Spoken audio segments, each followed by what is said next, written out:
We are in the part 2 of a lecture which is based on the pasuk V'yadata ayom v'ashevota el levavecha ki ahava Yahweh Elokim. Moshe Rabbeinu tells us, yes, this lecture is Lelui Nishmat Nili Bat Zoya. Should have an elevation in Gan Eden. Amen. Amen.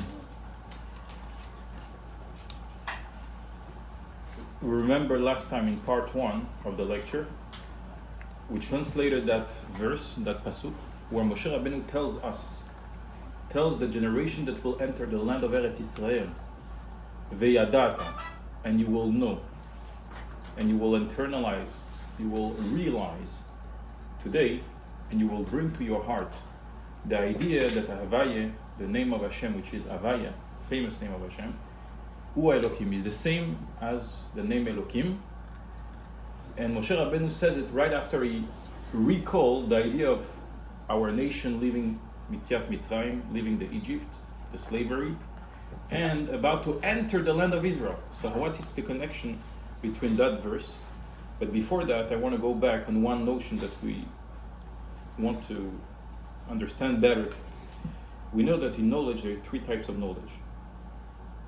Every day in the Amidah, when we daven to Hashem 3 times a day, we sing Ata chonen le'adam da'at umlamed le'nosh bina chonenu mitecha. Hashem, grace us from you, from your wisdom, chokhmah, bina, v'da'at.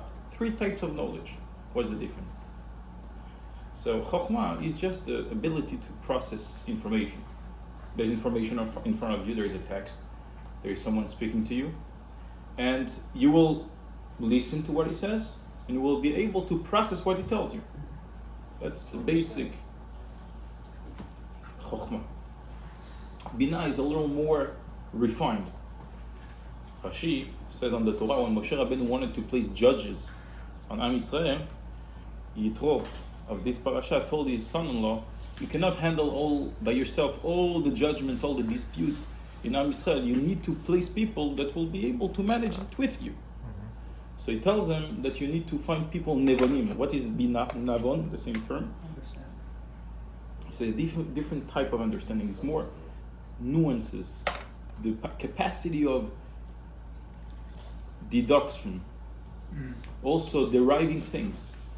This is the idea of bina. I have a better picture, I go more into the details, and I derive this from that and this from here. This is very different type of knowledge. So there is the simple knowledge, you're reading a text, you understand what it says. And there is after that, you will be medayek. You will go in the details of the text of the law, like a lawyer does. And you will find the loophole to give you that you should be on the safe zone, basically. This is the idea of bina. And then there is da'at. What is that? It says, the first time we find in the Torah the term da'at is va'adam yadad chava ishto, that Adam had intimacy with Chava, his wife. Which means da'at is not knowledge, it's a knowledge that you attach yourself to the knowledge. This knowledge, it doesn't go in one ear and goes out from the other ear. It transforms you. It becomes part of you. I will give you a very simple example. 2 people going to a lecture of medical, of health, of nutrition. There is one that will come out of the lecture and his life will change. He will stop smoking, for example. The other person understand the exact same, and he could remember, he could tell you word by word what the doctor said. And he could also convince other people, but he will continue smoking. What is the difference? The guy that will continue smoking, it's possible that he will know better the lecture of the professor and he will understand better the proofs than the person that stopped smoking. But he will not stop smoking, he will continue smoking. Why? Because there is certain attachment. Knowledge is very good. You could read the whole Torah. You could be a very big Talmid Chacham scholar. You could know a lot of things. Will it create a change in your life or not? Here is the da'at. When you're going to read 3 lines of Torah, but you attach yourself to it, you relate to it, and it's speaking so much to your heart, that will change you. This is the term of da'at. Remember that. This is that. It's a knowledge, it's just still in the intellectual part of the human being, but it transforms you. you feel connected to it, you feel attached to it. This is that. By the way, this is the acronym, the Rashi Tevot of Chabad, Chokhmah, Bina, Da'at.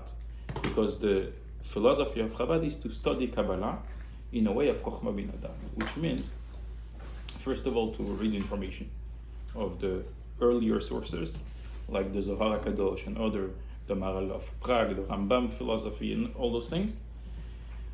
Just to read the knowledge, to get the knowledge. After that, Bina, to learn it deeply, to create nuances, to divide, to go more in depth, to have a sense of deduction, and then Da'at. You have to relate to it. You have to connect to it. Because reading and studying Kabbalah without having any changement in life is worthless. Chazal telling us that if someone studied Torah al menat shelo la'asot, with the intention of not changing, noach lo shelo nivra, it would have been better for him not to be born. That his mother will lose him at the birth. That's the term. Shenebcha lo shilyato. Which means Hashem gave us the Torah in order to reach the Dat, the final step of the intellectual process. What means that? That is the connection. When you feel connected to the knowledge. I give the example of two people going to a lecture how bad it is to smoke. One will come out and stop smoking, the other one will continue smoking. Even if he knew everything of the lecture and understood it better maybe. But he doesn't connect to it. The knowledge is in his mind, but he doesn't connect. This is the connection that we need to have when you finish a study of Torah. I'm saying not all the time it happens. Sometimes a certain part of Torah I connect more, and that will change my life. But the ambition, what we should look for when we study Torah, is finally to start from Chokhmah, Bina, and Da'at. This is the final process. Then you lock the information, and that starts going inside of you. So even if you transforming you, even yes. if you can't relate to the whatever it is that you're learning, does it still count as if you, because you tried, because you went down from Chokhmah Bina and then you tried to connect, but you Of couldn't course, relate, you couldn't of relate course. to whatever it You, is. you have to try as much as you can.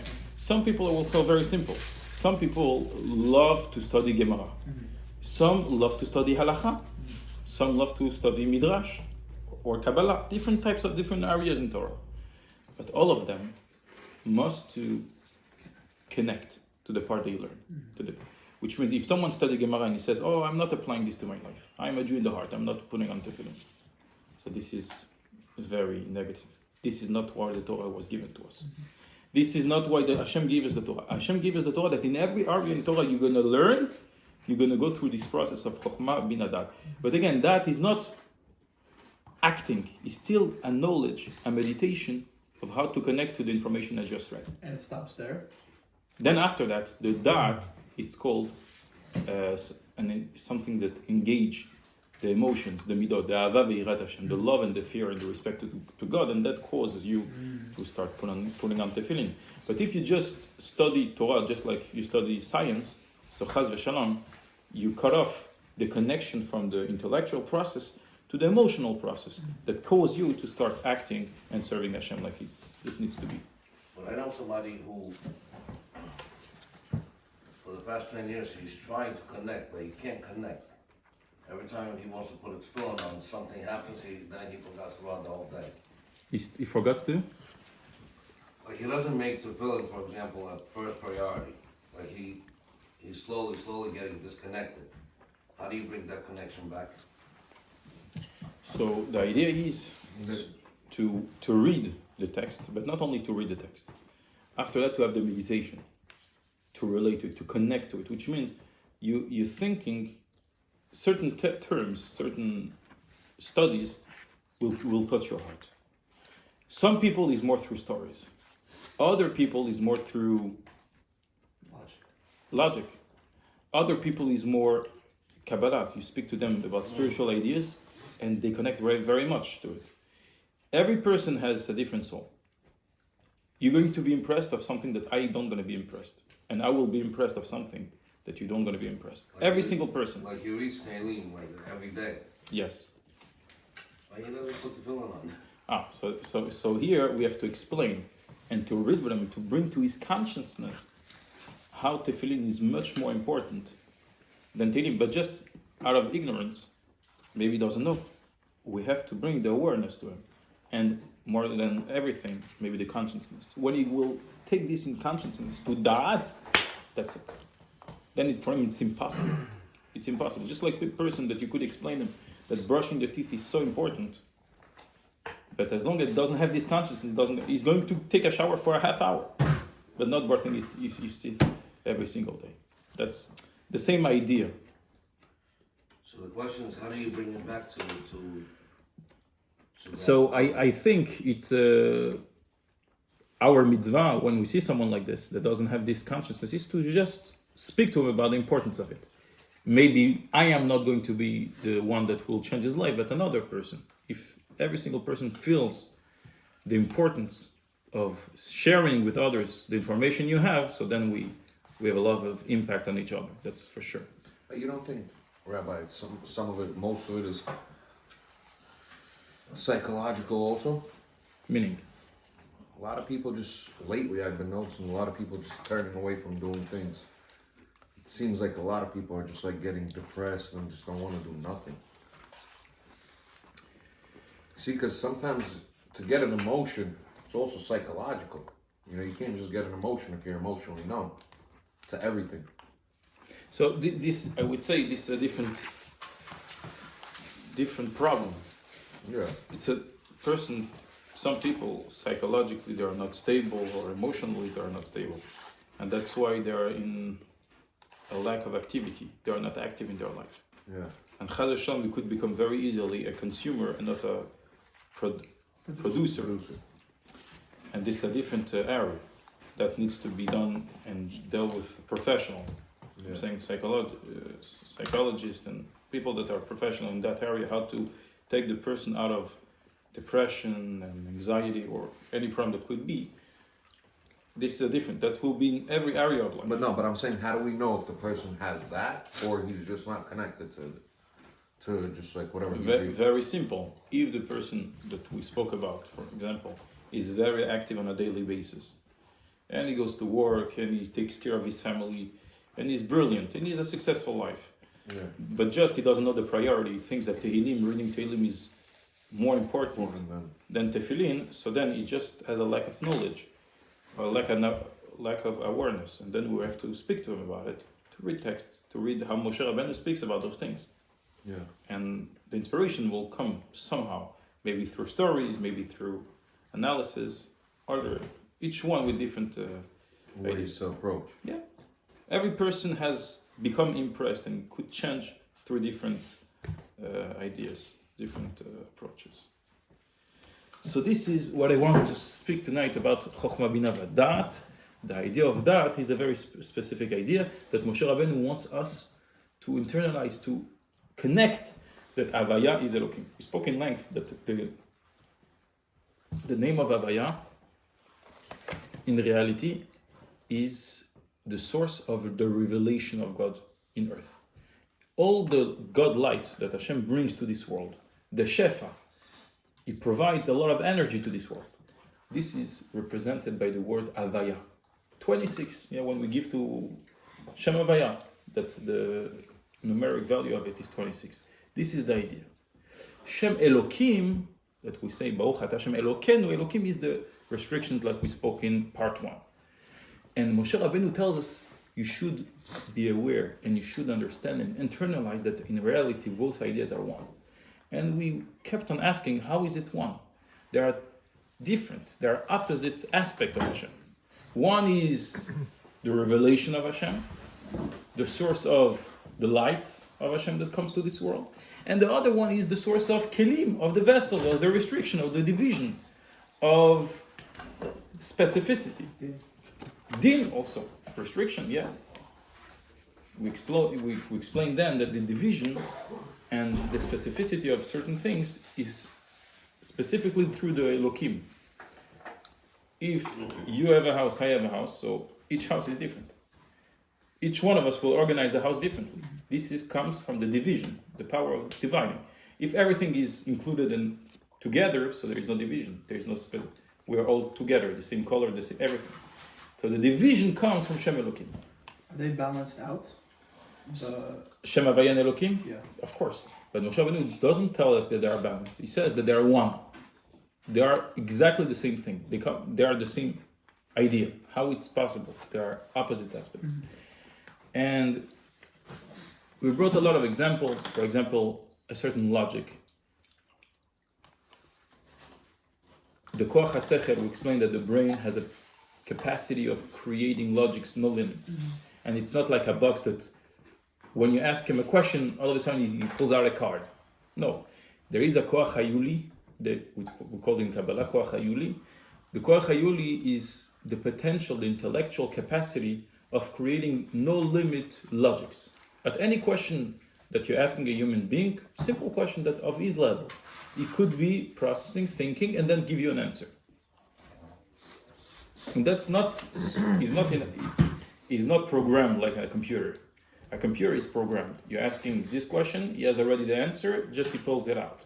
Now the human being is abstract, and just he will create it on the spot. You're asking me how 102 plus this and that, and I will think, and I'll come to a conclusion, I will give you the answer.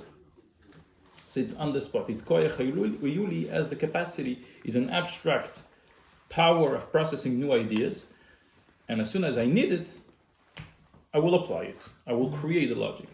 I will create the svara. Nevertheless, the svara must have a limit. So which means there is a provider, like Shem Havaya, the one that will start processing the idea, creating it, but then there is a limit. With my logic, it cannot be without boundaries. Like we said, all the extremism, the dictatura, and all those problems coming from one idea. I want to protect my nation, so I become super nationalist, and I become Chaz Hashem a Nazi, right? And I could kill people because I want to protect my race. Those ideas goes very far. So every logic, even a judge in the court, he has a certain logic. He has to limit it. He has a law. He has a text of law. He says, okay, the law makes sense to apply it up to a certain extent. If it goes further away, it's already too much. So we see that the koach hasechel has both ideas. The intellectual capacity has both ideas to provide, to create asvara, to create the logic, and at a certain point to limit it. And later on, we saw that in reality the answer to this question, how Havaya and Elokim are one, exactly one, is in reality looking on ourselves. We know that the Prophet tells us that if I want to understand whatever we could understand from Hashem, how Hashem created the world, we should look on ourselves. Mibsari, from my body, Echezel will be able to see the power of God. So this is exactly reflecting all the sfirot we spoke many times in the previous shurim, that Chochmah bin Adat in the spiritual world also is shaped like a body. In Kabbalah, in Patachilu we explain that. So if we just looking how we work, how we function, so then we will be able to understand how Havaya and Elokim are the same.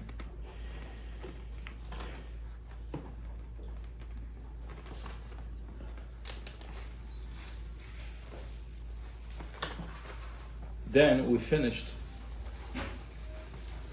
with one idea of the Avodat HaKodesh. Rabbi Meir ben Gabbai said 570 years ago, was a big tzaddik, Sephardic Kabbalist, before the Arizal. And he, in Avodat HaKodesh, he wrote a very special sefer which is very, very known. And in his sefer, he says something very powerful. He says that the essence of God is higher than limitation and unlimited. Which means someone will say that Hashem is unlimited. But saying that Hashem is unlimited, you're limiting him. Because you say that Hashem could function kvayachor only in an unlimited power. While in reality, the limitation and the unlimitation, the source of both is in the essence of God. So Hashem has both capacity, and for him, limitation and non-limitation is the same thing. I will give an example. What is the bigger distance? Between 0 and 1, or between 1 and 1 million? 1 in 1 million. Oh, that's the simple Well, logic. no. Well, I mean, it depends. if for you who speak, you are. For someone if to we be speak 0 to 1 money, is a lie. if we speak money wise, so 1 to 1 million is the bigger distance than 0 to 1. You're right. But if I speak in creation, in existence, so 0 to 1 is a much bigger distance than 1 to 1 million. Because you Makes don't know sense? before. Because when you have 0, you have no existence. Yeah. 0 existence. Before this world was created, nothing existed in terms of materiality. Hashem create even one stone tiny like this, it's already, Something big. it's huge because you pass from 0 to something. After creating a billion of stones, it's already not, dividing this stone to 1,000,000 pieces, it's already not relevant, it's not so important. It's just a question of quantity. Well, But the that- biggest move is from 0 to 1. Right? It's the initial stimulation, but already when you have 1,000,000, you're already not the same stimulation because you see more. Yeah, yeah. But I'm saying that the idea of passing from 0 to 1, so I was explaining through that idea that Hashem is higher than limitation and non-limitation.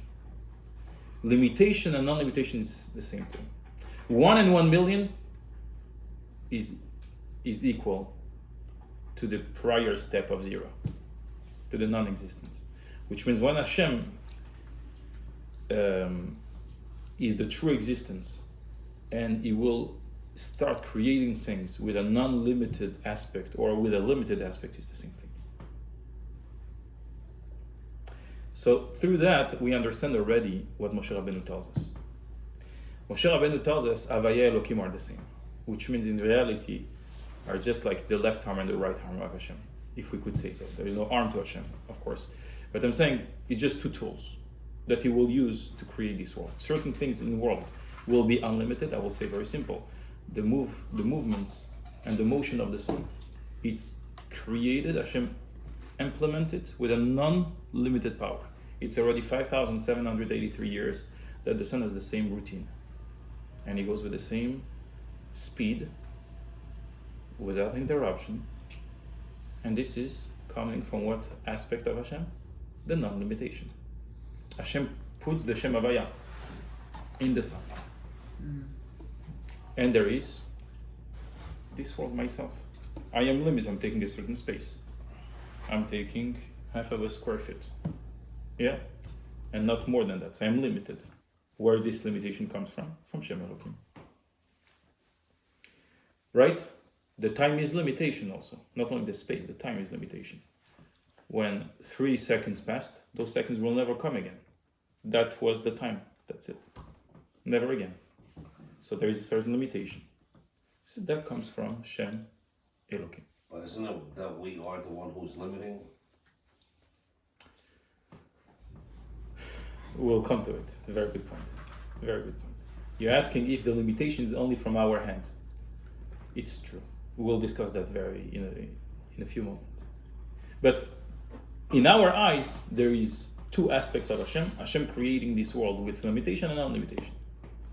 There is some certain things that we could see with our eyes, like the sun. I gave the example of the sun. The fact that it's in motion, this energy is non-limited. And stop. And there's other things that are limited. Yeah? The energy that we have in the gas is limited.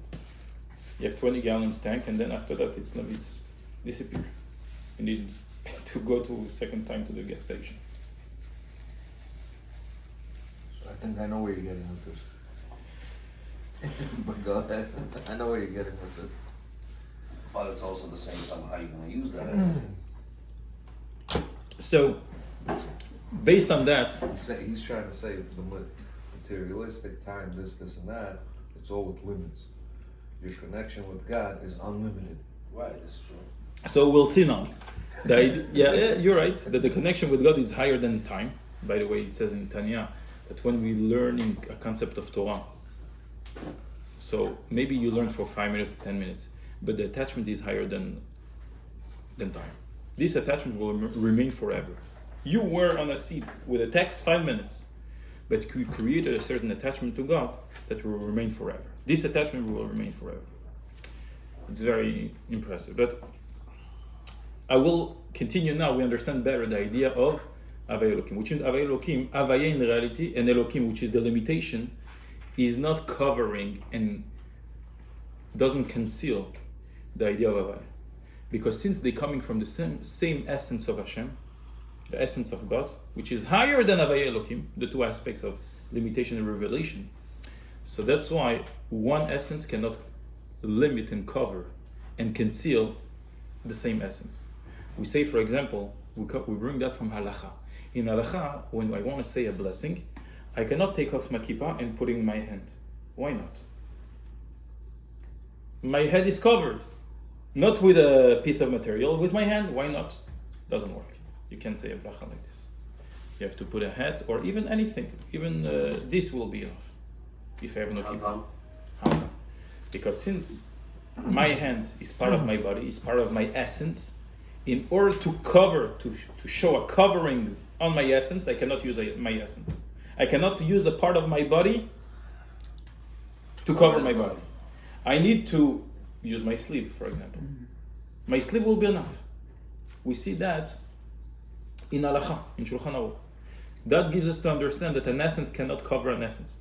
Havaya, which comes from the essence of God, and Elokim cannot cover and conceal the Shem Havaya.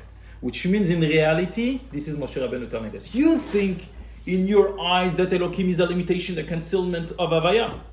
This is what we learn in all the classes of Kabbalah. Elokim is concealment, Havaya is Gilui, revelation.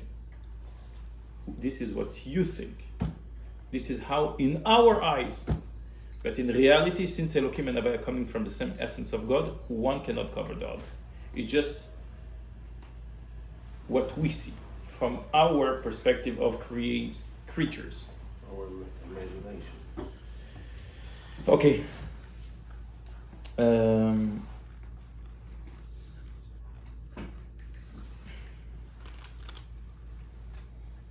One more thing in this halacha, which is very interesting. Also, I could say to my friend, cover my head with your hand. That will work. It's gonna work? It's gonna work. Because he is not me. Okay. That's the point. An essence cannot cover it. I wrote here that the same thing apply with a Kohen. I do not remember my source, what it means, but the same concept applies also in the halachot of Kohen. Yeah, I remember now. The idea is that a Kohen, when he serves in Bet HaMikdash, he has to be without socks and without shoes, right? That's why when there is Birkat Kohanim in the Bet Knesset, we take off the shoes. Why? Because that represents the time they used to serve in Bet HaMikdash. That they used to serve in Bet HaMikdash without shoes, without socks even. That's it says in Torah. Now, if they need a direct connection with the earth of Bet HaMikdash, with the holiness of the earth of Bet HaMikdash. Now, if there is a tile which is disconnected from the ground because it was tiles of marble, right? Bet HaMikdash was very fancy. If one tile was disconnected, saying the cement under it cracked, so there is disconnected, they cannot stand on that because there is the tile becomes a hefsek, interception between the foot and the real earth. But if he has one foot on the other foot, it's still fine. It's not an interception. Again, one for the same reason, because there is no separation with the same essence. One foot cannot intercept and make a separation with the other foot to the ground. Mm-hmm. That's the idea I wanted to bring. Okay, so now to understand better the idea of Elokim, how Elokim in reality is not a restriction and a concealment, but just another aspect of revealing the name of Havaya through another dimension. Apparently, we spoke so many times, and in part 1, how Shem Elokim is the concept of Kelim. Kelim are the division and the limitation. And without that, you cannot receive anything. If you have no cup, you cannot drink. You need a certain limitation. You need to divide the water that you have from the river to a certain cup that it will have a certain shape. You could contain the water, and then you could drink. The whole concept of Shem Elokim is that through the restriction, the contraction, then I could provide to the lower level.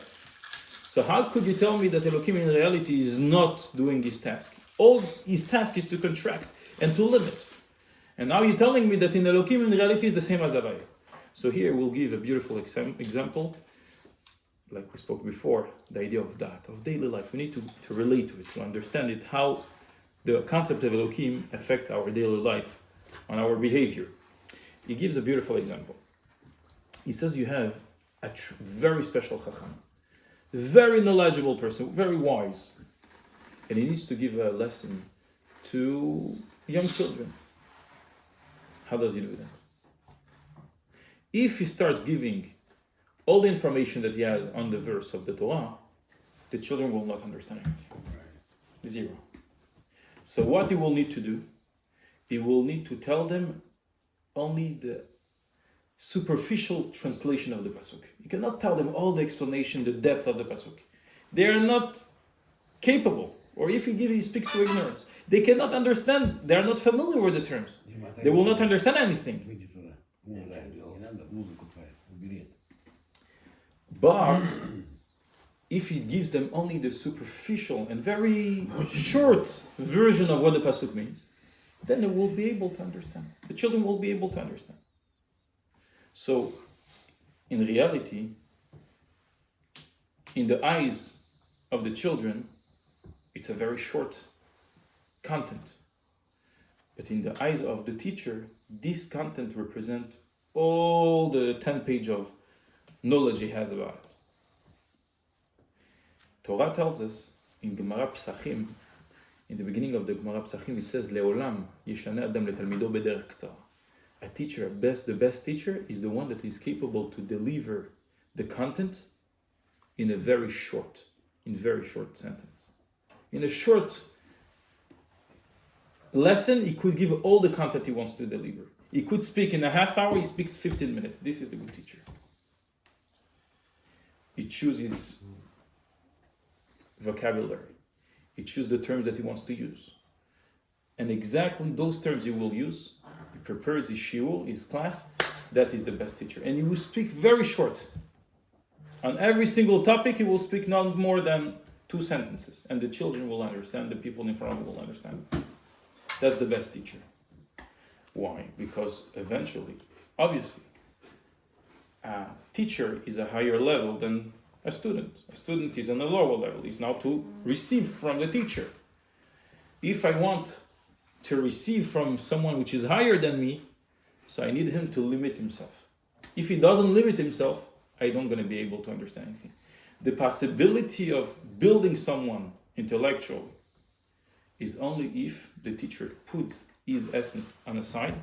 He will limit his knowledge to a very short amount of text, and then he will deliver it. But people will say, okay, so he limited it. This is Elohim. This is limitation. He cut off 50%. No, here is the mistake.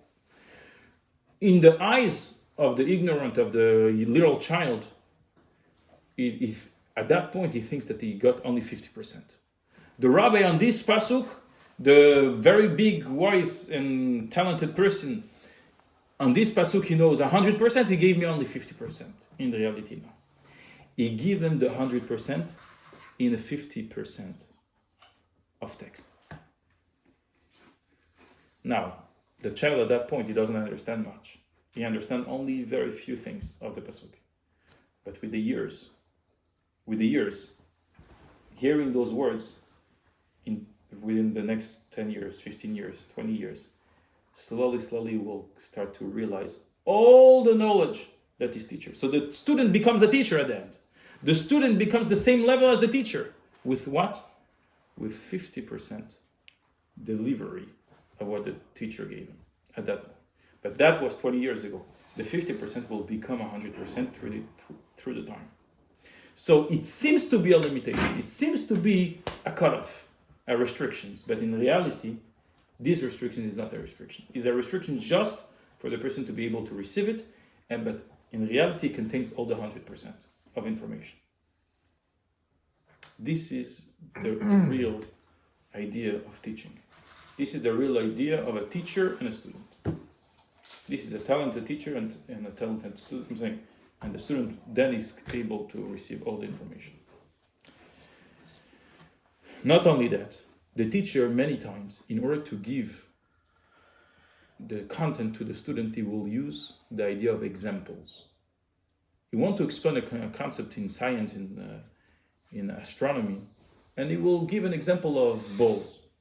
He will give an example of playing football. Yeah, gravity, whatever. And we'll give examples. If you understand, the example has nothing to do with the content he wants to give. But he will custom made an example which is so different from the topic we're discussing. And through that example that relates to the student, then the student later on, he will come after 10 years sometimes, that you heard once in a lesson. An example of this concept is an iPhone, a car, a ball, whatever, because this relates to you. This is what you use under your daily life. That after that you recall and you understand everything. This is another type of limitation, construction. You're going to move out of the essence of the topic to an example. The example is totally different. So it seems to be completely out of the box and completely limitation. In reality, this mashal, this example, contains all the details of the topic we discussed. Simplified. Yeah. So the teacher is able to simplify it. It's like Simplify through an example, but the example in reality contains everything. all the details of the thing you wanted to compare it to. Right. It's like reading an instruction book. Either you're reading it by yourself or somebody tells you, okay, I just read the whole thing, this is how you gotta do it, blah, blah, blah, and you do it much faster. So this is the child will remember only the ball and the baseball, the bat. That's what he will remember. In 5 years from now, or maybe 2 weeks from now, depends on the child, he will all of a sudden recall that in reality, oh, it means this and that. And he will go back on the original topic and he will understand everything, all the details. This is the idea of limitation, a construction that in reality is not here to construct, but represent typically the idea of Havaya. But in order to provide, I must go through a process of Elokim, of limitation, of give an example which is completely separated from the topic, aside from the topic, in order to give the topic in a good way to the student to understand it.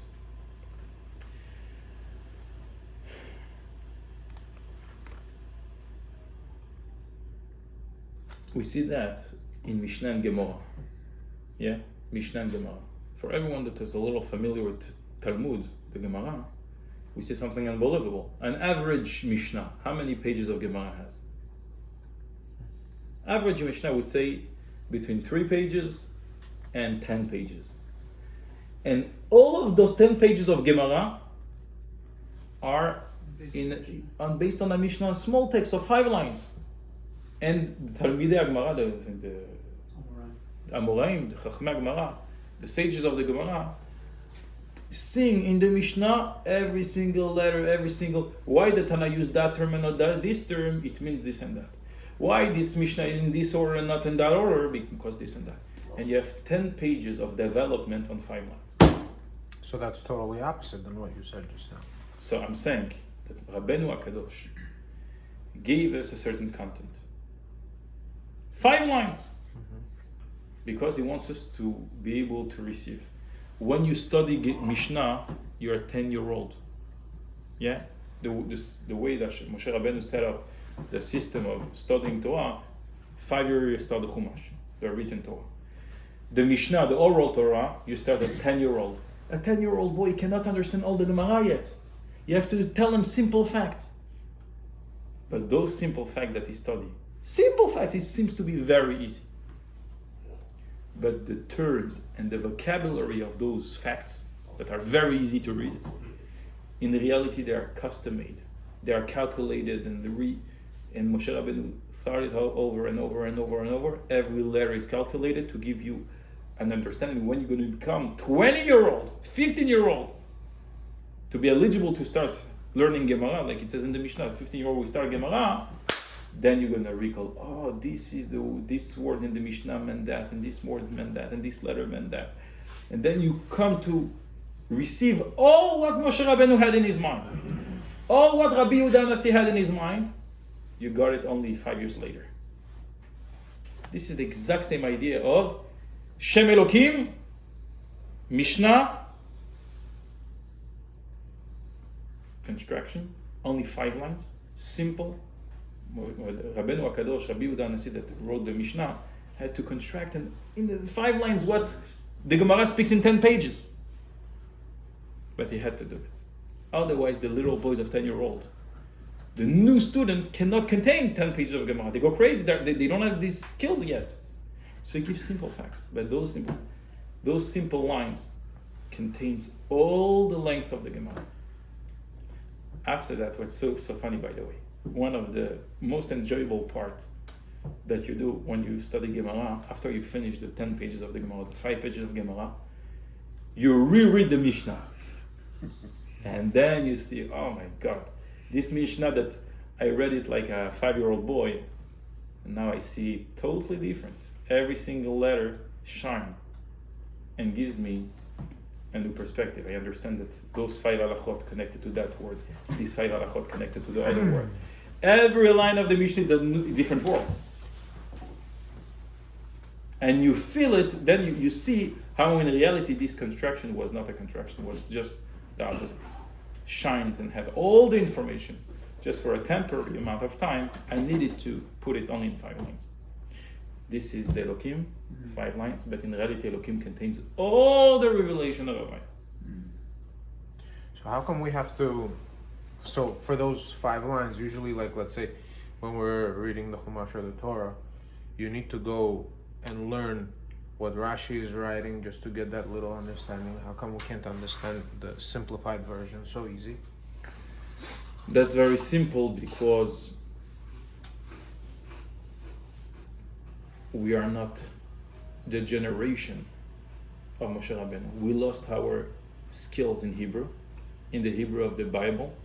If we would be able to speak fluently the Hebrew of the Bible, so I would say 80% of Rashi's commentary, we wouldn't need it. Rashi came in order to keep track of what the biblical Hebrew meant in those times. So the Hebrew that we read, it's not the same Hebrew. I would say 2,000 years ago, the little boys in the cheder didn't need Rashi.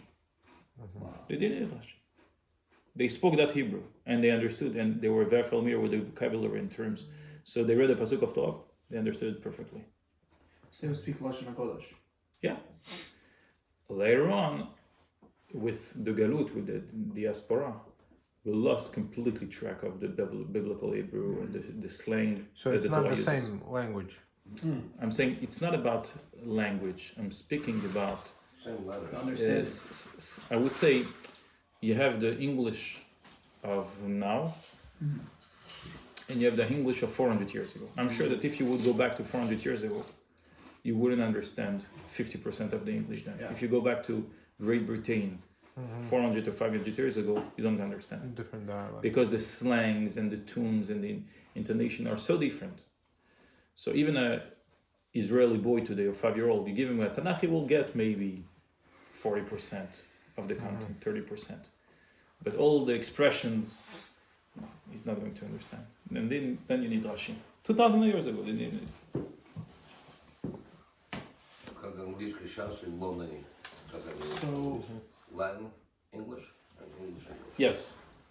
so basically, if there's something in the view of restriction in terms of Elohim, something goes on in regular life. So what should the level of our consciousness be to think that we'll see the revelation later, or that this is Avaya, which means okay. My perspective now is that this is a restriction, it's a concealment. In reality, It's Avaya is here. The revelation of God is here. And here I want to touch the point you said before. Now it's the time. You said that the limitation is only in our eyes. And here it's true. Which means that the limitation, the tzimtzum, is only by the student. The student sees 5 lines, you think there is only 5 lines.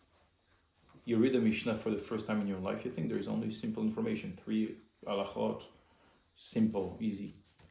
You go to the Gemara, then you see 10 pages of development, and how every development is connected to a word or a letter or a order of the Mishnah. And then when you read again the Mishnah, you say, no, everything was there already. I didn't see it because I was not aware, but everything was there. Which means that when the teacher teaching the simple interpretation, literal translation of the pasuk to a child, this limitation is only for the child, because at the same moment that he's teaching the child, the teacher in his head, in his processor, he has already all the information. He sees like every single letter of this verse is shining with this interpretation. This is in this angle and this perspective and this dimension. Everything is here in his mind. He doesn't say it. He doesn't develop it. So he will translate. He will say only, let's say, 5 words of translation.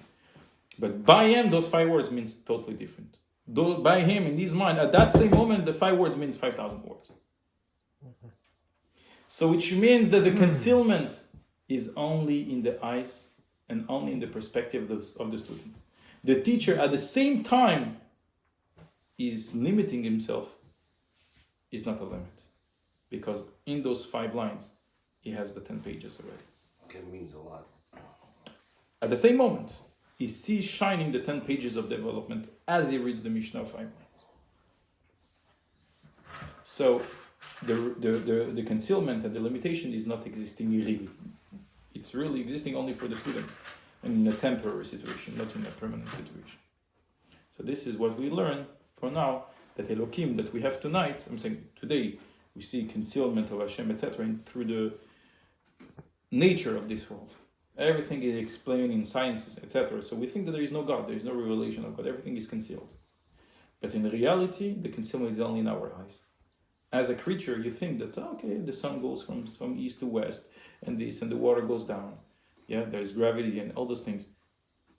Ideas of science. And the energy of God is completely forgotten and that's not being seen. But this concealment is only in our eyes. Just like the teacher, that at the same time he's concealing himself, he's limiting himself. In reality, at this point, he has already all the knowledge. So we, as simple creature without analysis and without thinking over what's behind the nature, we just think, it's simple. When we look deeper, we see that all this world is one big energy of Hashem. So there is the first look, and after that the inner look, with meditation and thinking, etc. He wants to bring a last. I will bring one last example because I didn't have too much time tonight to meditate about the lesson. He wants to bring one more example of this idea about Malchut and Eretz. We all know the concept of kingdom in Kabbalah. Malchut is the 10th Sphira, right? Sphira is the 10 aspects of God, sphere of God, how Hashem created the world here. Which means the creation is Hashem revealed himself and placed his energy in 10 different vessels. Chokhmah, Bina, Da'at, to explain at the beginning of the lesson, of the lecture. The 3 on top. Intellectual. And then there is the emotions, the Vav Midot, the 6 Midot, and then we have Malchut. It's called also Zah and Malchut in Kabbalah. Malchut is the final executive aspect of God, which is the one who finishes the work, finishes the job. Okay? I will say that Malchut is the one which is in charge of taking care of the lower level, of providing to the lower level. The aspect of Malchut. Of creating the next level. Yeah, because there is a whole chain of development till we reach this materiality and physical and tangible creation. The whole process. So Malchut is the last in the chain. The last one in the chain. So Malchut in Kabbalah, always we give an example of Eretz. What is Eretz? Earth. So many examples we have, and similarity we have between Malchut and Eretz and earth. We have Malchut, for example, is receiving and then providing. Receiving, concealing, and then providing. That's what a king is. He receives the power from who? From the nation. Because a king, in Torah perspective, is not a dictator that comes with his power and with his bodyguards and knocks down everyone and he starts to rule. No. Malchuto beratzon kiblu alem. You become a king only if you have been elected by the nation. First form of democracy. This is Torah. Torah tells us a king is only if you're elected by the nation. People want you to be the king, and the king is not a king to enjoy his life. He is a servant of the nation. Another term of democracy. Which means if we give you powers to serve us, this is the king according to Torah. So he receives. The king has nothing from himself. He has zero power, zero money. He's not a rich person. He's just a talented person. That the nation decides to give him all the powers. So they will give him money, taxes. They will give him the ability to make decrees. And everyone is committed to listen to his decrees. In order to what? In order him to guide and to provide to the nation what they need. Because he's talented. He knows how to manage the economy. He knows to manage the wars, the strategies, and the security of the country. This is the king. So the king by himself is nothing. He's not a rich man. Not necessarily. Doesn't have to be rich. The king is not a person that has a lot of real estate. No. The only power of ruling is because the nation gave him this power. So he has nothing from himself. This is exactly the idea of Malchut. Malchut in the Sfirot, in the spheres of how Hashem created the world, has nothing from himself. He's a zero. Zero. Zero content, zero talent. He just receives from Chokhmah, Binah, Da'at, and the 6 midot, the all different types of emotions of the chain of that Hashem created. And he's a receiver. He receives. He's a keli. A cup is Malchut, by the way. On the night of Pesach, when we say Dam ve'esh v'timot Hashan, we have to represent.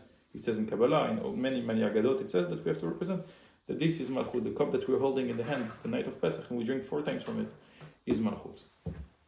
It's just a receiver. He doesn't give at all. After receives, Then gives. then he has to provide. This is the king. He receives all the power, all from the nation. After that, what is job not to have a treasury of billions of dollars. After that, you have to provide everything. You're here to receive, just like a cup. A cup receives, but if the water stays here, there is no point to have a cup. The cup is here to give me after. They will be able to drink. So how does the sphere of Malchut give, what does it give over to? So Malchut is a very funny part, which is the biggest provider, because he will create a major change to give to the lower level, to create the next stage, to create the next world. Atzilut Bria Yetzer Asiyah, if you know what I'm talking about. But from the other hand, he's a nobody. He has nothing from himself. Everything is from the previous Without levels. those, you won't be able to. Yes. So he's only a receiver, transform, and gives over. Totally good. This is the idea of the female. Female is Malchut. The 6 midot are. So the female is only a receiver, but who is finally delivering the baby? The woman. The biggest transformation, the hardest job is the woman does. Right. This is the idea of Malchut. That's a good example. I understood that better. Yeah.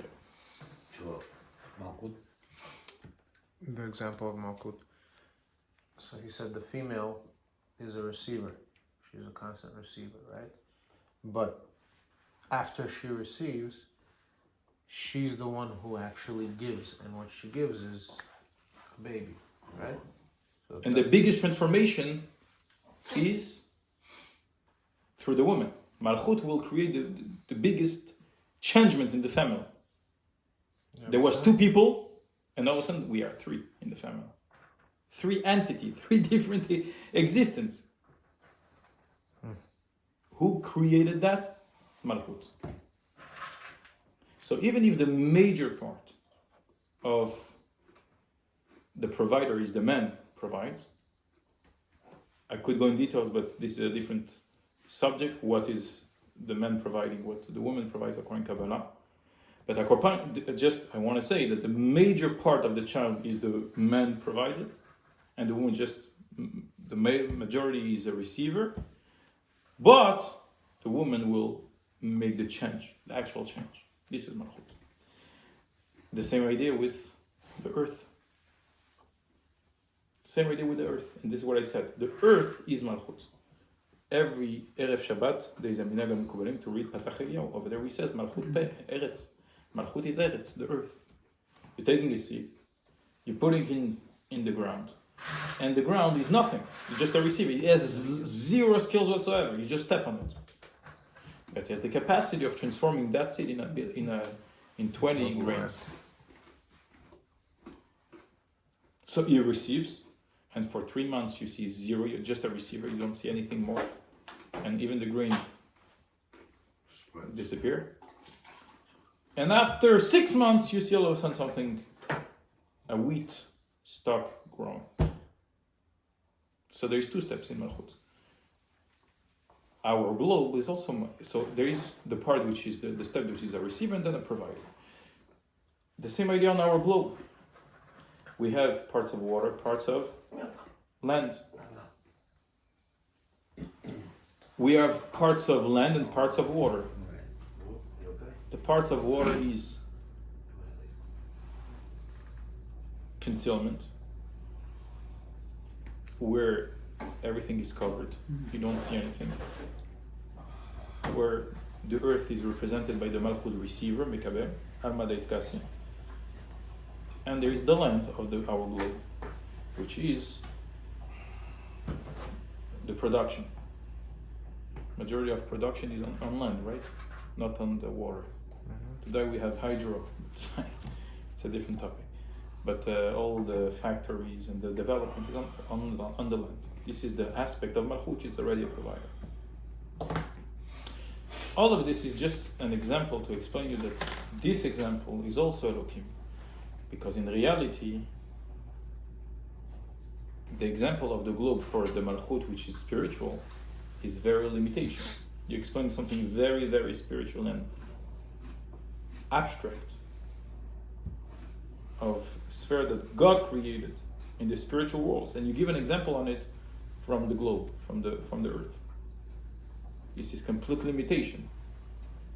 But at the end, you see that in this globe, you see all the details of the spiritual and the heavenly Malchut. With that, we'll finish. Baruch Adonai L'Olam. Amen.